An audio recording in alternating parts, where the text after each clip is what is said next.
la déontologue de l'Assemblée nationale et votre invité, Pascale Clark. Bonjour Noël Lenoir. Bonjour Pascale Clark. Ça fait 6 mois que vous êtes déontologue de l'Assemblée nationale, création de poste. Comment les députés vous considèrent-ils avec méfiance? Écoutez, ça je ne peux pas répondre à leur place. Vous les voyez? J'espère que non. Je les vois souvent dans un climat de confiance, alors de confidentialité, puisque dans mon rôle, il y a, comme vous le savez, celui de réceptionner les obligations déclaratives nouvelles qui leur sont imposées. Les fameuses déclarations d'intérêt, cadeaux, voyages parrainés, etc. Il y a aussi un rôle de conseil, puisque le conflit d'intérêts, c'est une situation qui peut générer des incompatibilités qui relève de la loi, mais qui peut aussi générer des soupçons de corruption. Et à cet égard, évidemment, j'ai un rôle de conseil, voire de recommandation. Pas davantage, c'est-à-dire ni pouvoir d'investigation, ni de sanction. Non. Vous ne vous sentez jamais impuissante, alibi? Non, je ne me sens pas alibi, parce que sans ça, d'une part, je n'aurais pas accepté, mais surtout parce qu'il y a des sanctions, il y a des possibilités de sanctions, et il y en a deux, si je puis dire. Il y a premièrement, à travers ces obligations déclaratives, en réalité, on change de pied, c'est-à-dire que le fait de mentir devient en soi un manquement.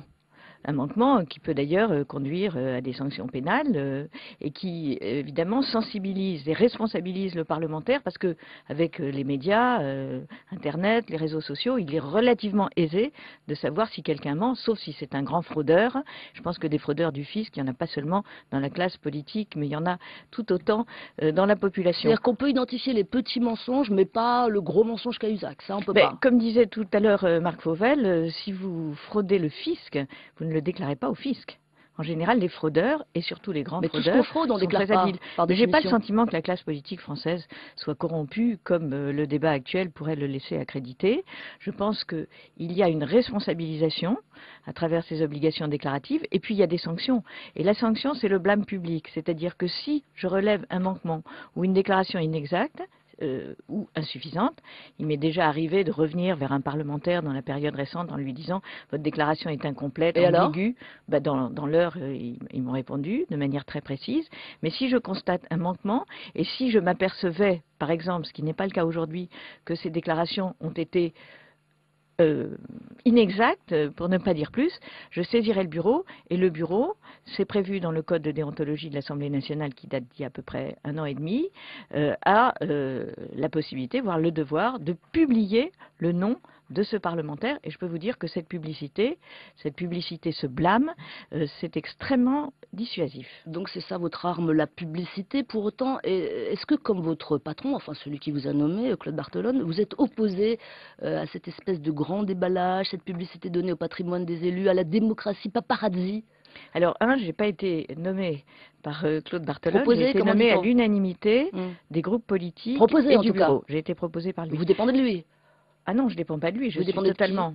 je dépends de moi-même et des règles de déontologie qui me sont imposées à moi comme aux autres. Néanmoins, alors République paparazzi, la déclaration des patrimoines des parlementaires? Alors, je pense qu'on est aujourd'hui dans un changement culturel, c'est-à-dire que la vie politique parlementaire ne peut pas rester totalement imperméable à ce qui se passe ailleurs et à la montée de la démocratie d'opinion. Je veux dire, on le voit tous les jours quand on regarde la télé ou quand on vous écoute, ce que je fais le matin. Mais en revanche, pour la déclaration de patrimoine, il y a beaucoup d'inexactitudes qui ont été publiées dans la presse. Il n'y a qu'un seul pays parmi ceux que j'ai étudiés, je ne suis pas allée jusqu'en Roumanie, où on a pris des règles très déontologiques dans la période récente, mais je pense que là-bas, il y a un grand boulot à faire, c'est qu'il n'y a qu'en Italie, depuis 82, où les déclarations de patrimoine, c'est-à-dire savoir si vous avez les bijoux de la grand-mère et à quel montant vous les évaluez, si vous avez une maison de campagne ou pas, c'est une loi de 82 qui ne donne lieu à aucune sanction. Il y a un petit peu moins de la moitié des parlementaires italiens qui publient cette déclaration de patrimoine. On est en France, là. Vous êtes favorable ou pas? C'est simple, oui ou non?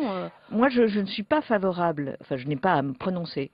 Je pense que les déclarations d'intérêt financier, tout ce qui peut générer des revenus et qui peut interférer avec le vote ou avec une quelconque initiative du parlementaire, oui, c'est-à-dire les immeubles de rapport, etc.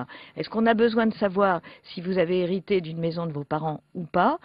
Je ne suis pas sûre que c'est un rapport avec le mandat, mais encore une fois, je ne suis pas parlementaire, je ne suis pas législateur, je n'ai pas à me prononcer sur ce texte, que d'ailleurs je ne connais pas, on parle beaucoup de transparence. Vous ne connaissez pas alors? Je n'ai pas de texte. Il y a un texte tout à l'heure au Conseil des ministres et vous ne le connaissez pas du tout.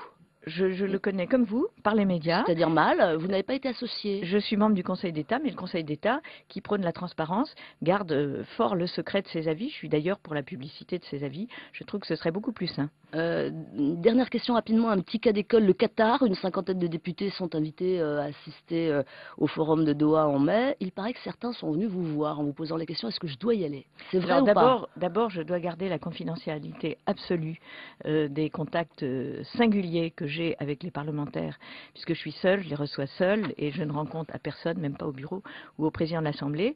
Il est vrai qu'il y a eu beaucoup d'invitations. Je ne suis pas sûre que la délégation française soit aussi ample et j'ai publié des recommandations sur le site intranet. Elles pourraient l'être, vous me direz, sur le site internet, c'est-à-dire que les voyages doivent être prévus dans des conditions limitatives avec un contrôle du programme et un rendu compte. Noëlle Lenoir, déontologue de l'Assemblée nationale.